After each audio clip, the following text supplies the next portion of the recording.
दोस्तों, माँ, मेरी बात सुनो। मैं अभी यहीं हूँ। मुझे छोड़कर मत जाओ। मेरे शरीर को मत जलाओ। अगर ये जल गया तो मैं कहाँ रहूँगा? क्या आपने कभी सोचा है कि चिता जलने के बाद आत्मा पर क्या बीतती होगी? क्यों आत्मा शमशान छोड़ना नहीं चाहती? और आखिर क्यों कहा जाता है कि शमशान से लौटते समय पीछे मुड़कर नहीं देखना चाहिए? गरुड़ पुराण में बताया गया है कि जब इंसान की मृत्यु होती है, तब आत्मा कुछ समय तक अपने शरीर और अपने परिवार के आसपास ही रहती है। वो सब कुछ देखती है, अपनों के आंसू भी और अपने शरीर को आग में जलते हुए भी। जिस शरीर को इंसान पूरी जिंदगी मैं और मेरा कहता है, वही शरीर कुछ ही देर में राख बन जाता है। ना धन साथ जाता है, ना दौलत, ना जमीन, ना रिश्तों का दिखावा। साथ जाते हैं तो सिर्फ इंसान के कर्म। शमशान का सन्नाटा हमें एक बहुत बड़ा सच सिखाता है कि जिंदगी बहुत छोटी है, इसलिए घमंड नहीं, इंसानियत कमाइए। माता पिता की सेवा कीजिए, किसी गरीब की मदद कीजिए, किसी रोते हुए इंसान के चेहरे पर मुस्कान लाइए, क्योंकि अंत समय में यही पुण्य आत्मा का सहारा बनते हैं। दोस्तों, मौत डरने की चीज नहीं है, बल्कि ये याद दिलाती है कि हमें अपना जीवन अच्छे कर्मों में लगाना चाहिए। पिछले भाग में आपने सुना कि कैसे आत्मा अपने ही शरीर को जलते हुए देखकर तड़पती है। लेकिन क्या आपको पता है, शमशान की उस पहली रात में आत्मा के साथ क्या होता है? गरुड़ पुराण के अनुसार जब सभी लोग अंतिम संस्कार करके घर लौट जाते हैं, तब आत्मा अकेली शमशान में भटकती रहती है। चारों तरफ अंधेरा, ठंडी होती राख और हवा में उड़ती चिता की गंध। आत्मा अपने घर वालों को जाते हुए देखती है और रोते हुए पुकारती है, मुझे अकेला छोड़कर मत जाओ, मुझे भी अपने साथ घर ले चलो। लेकिन उसकी आवाज कोई नहीं सुन पाता। उसी समय आत्मा को एहसास होने लगता है कि अब उसका इस संसार से रिश्ता टूट चुका है। जिस घर को वो अपना समझती थी, जिस धन दौलत पर उसे घमंड था, वो सब अब किसी और का हो चुका है। कहते हैं उसी रात आत्मा के सामने उसके पूरे जीवन के कर्म आने लगते हैं। किसी गरीब का दिल दुखाया हो, किसी का हक छीना हो, या माता पिता को रुलाया हो, तो वही बातें आत्मा को सबसे ज्यादा जलाती हैं। लेकिन जिसने अच्छे कर्म किए होते हैं, दूसरों की मदद की होती है, भगवान का नाम लिया होता है, उस आत्मा को एक अलग ही शांति महसूस होती है। दोस्तों, शमशान हमें डराने नहीं, जगाने आता है। ये याद दिलाता है कि एक दिन सब कुछ यहीं छूट जाएगा। इसलिए जीवन में घमंड नहीं, अच्छे कर्म कमाइए। किसी की बद्दुआ नहीं, दुआ लेकर जाइए। दोस्तों, शमशान की उस डरावनी रात के बाद अब आत्मा की असली यात्रा शुरू होती है। गरुड़ पुराण में बताया गया है कि जब आत्मा अपने शरीर और घर से पूरी तरह अलग हो जाती है, तब यमदूत उसे अपने साथ ले जाने आते हैं। कहते हैं पुण्य आत्मा को वे दूत शांत और दिव्य दिखाई देते हैं, लेकिन जिसने जीवन भर पाप, छल और अहंकार किया हो, उसे वही यमदूत बेहद भयानक रूप में नजर आते हैं। आत्मा डरते हुए पीछे मुड़कर अपने घर को देखती है, जहां उसके अपने लोग अब धीरे धीरे सामान्य होने लगे होते हैं।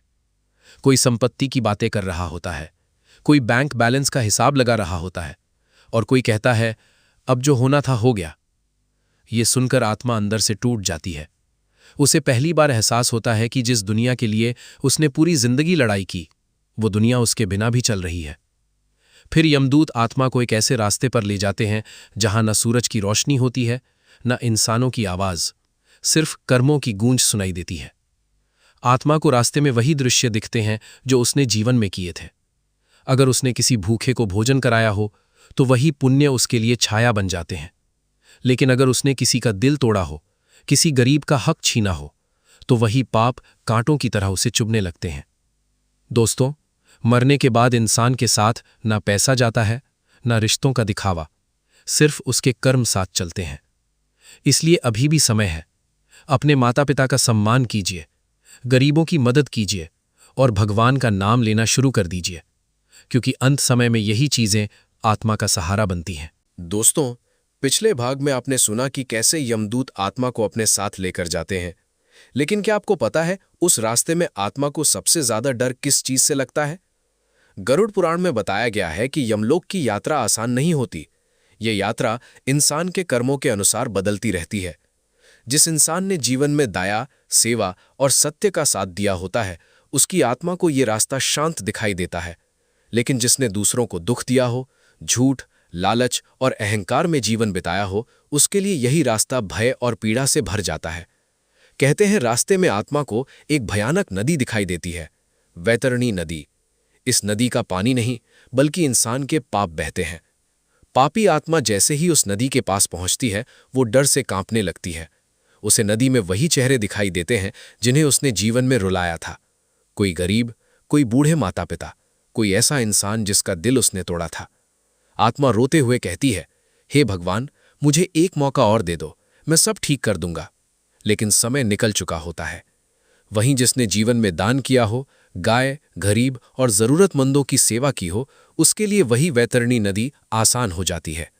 दोस्तों, इंसान सोचता है कि उसके पाप छिप गए, लेकिन कर्म कभी छिपते नहीं। हर अच्छे और बुरे कर्म का हिसाब एक ना एक दिन जरूर होता है। इसलिए जीवन में इतना जरूर कमाइए कि किसी की बद्दुआ नहीं बल्कि दुआएं आपके साथ चलें, क्योंकि अंत समय में दौलत नहीं, सिर्फ पुण्य काम आते हैं। दोस्तों, क्या आपने कभी सोचा है कि मृत्यु के बाद आत्मा आखिर जाती कहाँ है? शमशान की आग बुझ जाने के बाद जब शरीर राख बन जाता है, तब आत्मा का असली सफर शुरू होता है। गरुड़ पुराण के अनुसार आत्मा तुरंत खत्म नहीं होती। वो अपने कर्मों के अनुसार अलग अलग लोकों की यात्रा करती है। जिस इंसान ने जीवन में अच्छे कर्म किए हों, सत्य का साथ दिया हो, माता पिता की सेवा की हो, गरीबों की मदद की हो और भगवान का स्मरण किया हो, उसकी आत्मा को दिव्य प्रकाश दिखाई देता है। ऐसी आत्मा को यमदूत भी सम्मान से ले जाते हैं।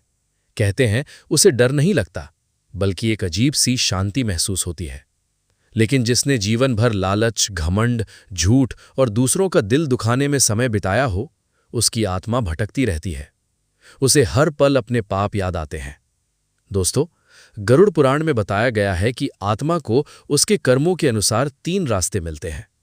पहला रास्ता स्वर्गलोक, जहां पुण्य आत्माओं को शांति और सुख मिलता है। दूसरा रास्ता नरकलोक, जहां आत्मा अपने पापों का फल भोगती है। और तीसरा रास्ता पुनर्जन्म, यानी आत्मा फिर से नए शरीर में जन्म लेती है ताकि अधूरे कर्म पूरे कर सके। कहते हैं मृत्यु के समय इंसान के मन में जो भाव सबसे ज्यादा होता है, आत्मा उसी दिशा में खिंचने लगती है। इसलिए हमारे ऋषि मुनि हमेशा कहते थे, जीवन ऐसा जियो कि अंत समय में मन शांत हो, डर और पछतावे से भरा हुआ नहीं। दोस्तों, मौत शरीर की होती है, आत्मा की नहीं। आत्मा तो केवल एक शरीर छोड़कर दूसरे सफर पर निकल जाती है। इसलिए घमंड मत कीजिए, क्योंकि एक दिन सब यहीं छूट जाएगा। साथ जाएंगे तो सिर्फ आपके कर्म और लोगों की दुआएं।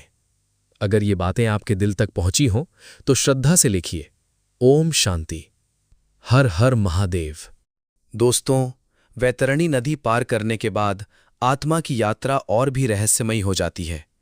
गरुड़ पुराण के अनुसार अब आत्मा को उस दरबार में ले जाया जाता है जहां इंसान के एक एक कर्म का हिसाब होता है। उसे कहते हैं यमराज का न्याय दरबार। कहते हैं उस दरबार में ना कोई झूठ चलता है, ना कोई सिफारिश। वहां सिर्फ कर्मों की सच्चाई बोली जाती है। आत्मा कांपते हुए यमराज के सामने खड़ी होती है। उसके साथ चित्रगुप्त भी होते हैं, जिनके पास इंसान के पूरे जीवन का लेखा जोखा होता है। चित्रगुप्त एक एक पन्ना खोलकर पढ़ना शुरू करते हैं। फला दिन तुमने किसी गरीब की मदद की, फला दिन तुमने किसी का दिल दुखाया, फला दिन तुमने माता पिता का अपमान किया। आत्मा सब सुनती रहती है। अब उसके पास कोई बहाना नहीं होता। जिस इंसान ने दुनिया में रहकर दूसरों के लिए अच्छा किया होता है, उसकी आत्मा को वहां शांति महसूस होती है। लेकिन जिसने छल, कपट और लालच में जीवन बिताया हो, वो डर से कांप उठता है। दोस्तों, सबसे बड़ा दुख उस समय ये नहीं होता कि इंसान मर गया, बल्कि ये होता है कि उसने जीते जी सही काम क्यों नहीं किए। यमराज आत्मा से कहते हैं, तुम्हें इंसान का जन्म अच्छे कर्म करने के लिए मिला था, लेकिन तुमने अपना समय घमंड और मोह में बर्बाद कर दिया। ये सुनकर आत्मा पछतावे में रो पड़ती है। मित्रों, इस दुनिया में इंसान सबको धोखा दे सकता है, लेकिन अपने कर्मों को कभी नहीं। इसलिए आज से ही अपने माता पिता का सम्मान कीजिए, जरूरतमंदों की मदद कीजिए और किसी का दिल मत दुखाइए, क्योंकि अंत में आपके शब्द नहीं, आपके कर्म बोलेंगे। दोस्तों, अब तक आपने आत्मा की पूरी यात्रा सुनी। शमशान की तड़प, यमदूतों का आना, वैतरणी नदी और यमराज का न्याय। अब सुनिए इस कहानी का सबसे अंतिम और सबसे गहरा सत्य। गरुड़ पुराण में कहा गया है कि यमराज के दरबार में न्याय होने के बाद आत्मा को उसके कर्मों के अनुसार आगे का मार्ग दिया जाता है। जिसने जीवन में दया, सेवा, सत्य और भगवान का स्मरण किया होता है, उसकी आत्मा प्रकाश की ओर बढ़ती है। उसे एक अद्भुत शांति महसूस होती है, जैसे वर्षों की बेचैनी खत्म हो गई हो। लेकिन जिसने पूरी जिंदगी केवल धन, अहंकार और स्वार्थ में बिताई हो, उसकी आत्मा पछतावे की आग में जलती रहती है। उस समय आत्मा को सबसे ज्यादा दर्द किसी सजा का नहीं होता, बल्कि इस बात का होता है कि काश मैंने अपने जीवन में थोड़ा प्रेम बांटा होता, थोड़ा समय अपने माता पिता को दिया होता, थोड़ी मदद किसी गरीब की कर दी होती। दोस्तों, मरने के बाद इंसान को यह समझ आता है कि जिस दौलत के लिए उसने रिश्ते तोड़े, वो दौलत तो यहीं रह गई, और जिन लोगों का दिल उसने दुखाया, उनकी बद्दुआएं उसके साथ चल पड़ी। गरुड़ पुराण हमें डराने नहीं बल्कि जगाने आया है। ये कहता है, अभी भी समय है, अगर सांस चल रही है तो जीवन बदल सकता है। आज से ही किसी रोते हुए इंसान को हंसाइए, माता पिता का आशीर्वाद लीजिए, भूखे को भोजन कराइए और हर दिन भगवान का नाम लीजिए, क्योंकि अंत समय में न शरीर साथ देगा न पैसा, सिर्फ आपके अच्छे कर्म ही आपकी आत्मा का सहारा बनेंगे। और याद रखिए, मौत अंत नहीं है, बल्कि अगले सफर की शुरुआत है।